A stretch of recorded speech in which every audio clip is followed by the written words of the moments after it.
I'm pleased to be here today. I'm Kip Blanchard from Blanchard's Auction Service in Potsdam, New York. Here beside me is Keith Arbor. Keith is a specialist in early American printing, and he's an historian from Cambridge, Massachusetts, along with my colleague and good friend Doug Stinson.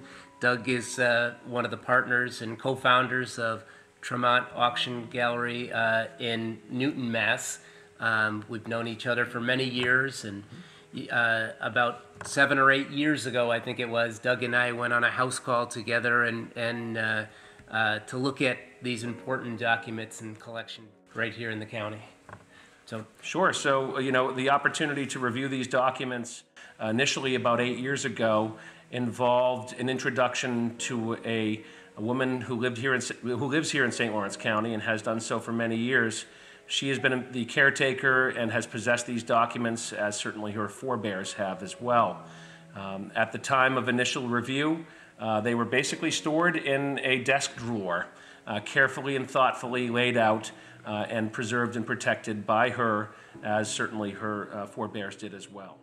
this particular printing, the Holt printing, would have been done on July 9th, 1776, which was about 9 months before the printing that we became aware of, what we always thought of as the original Declaration of Independence.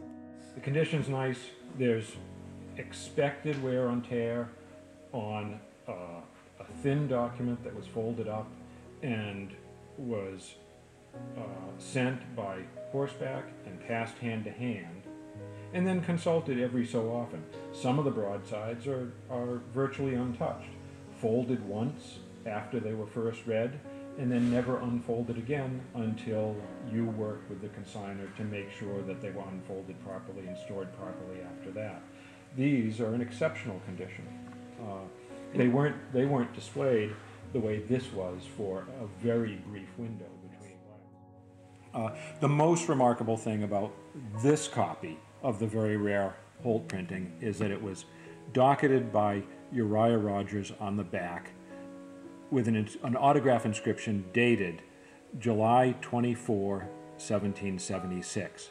And he writes to Colonel Mulford, the first recipient, that this document has come to East Hampton by express, and because it came by express, he knew there were other important letters in the package, and he writes on the back, basically, "Excuse me, Colonel Mulford, I had to open these express letters," and from that day, it's been in the Mulford family to this day.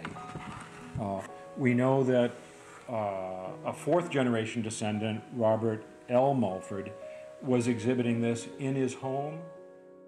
In addition to being one of 5 copies of the document,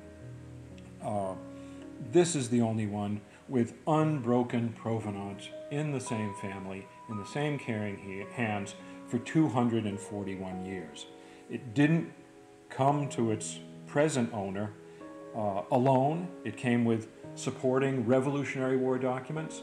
Some of the documents go back to the history of the Mulford family. The first time that my colleague Doug Stinson and I viewed this collection of documents and the Declaration and letters, it was almost too good to be true, and I guess at that moment I didn't realize the true importance of the whole collection. It was kind of brief. The owner had got the paper goods out. We'd spread them out on the table. We had a discussion about it, learned a little bit more about the family history. But it really wasn't until recently that we really learned the importance and just how rare this particular copy of the Declaration was. The Mulford family that owned all these documents was one of the founding families of East Hampton, the east end of Long Island. They had settled there when Gardiner's Island was still called the Isle of Wight.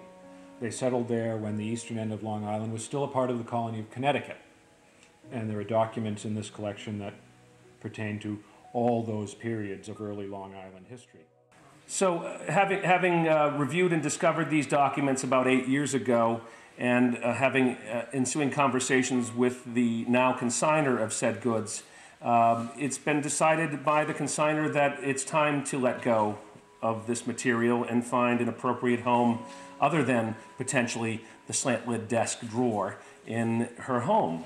And at this time, she's decided that the best venue for said sale would be the competitive spirit of a public auction.